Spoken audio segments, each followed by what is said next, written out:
అండి ఆయన కుమారులను పిలిచేది మంచోళ్ళని కాదు. మనం గేట్ చేస్తుంటాం. మా బాబుని నేను నారాయణ కాలేజీలో చేర్చాను.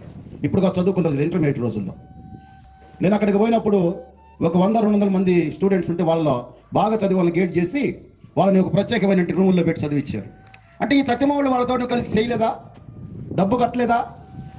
వాళ్ళ తల్లిదండ్రులకి వాళ్ళు లేరా? అందరు ఉన్నారు. మానవుని సహాయం గేట్ చేసి పక్కన పెడితే మంచి వాళ్ళని ఎంచుకుంటుంది. కానీ దేవుని సహాయం ఏం చెప్తుంది? పరిశుద్ధ పరచబడు వారికి అందరికీ ఒకే సమానం. ఈ హేతువు చేత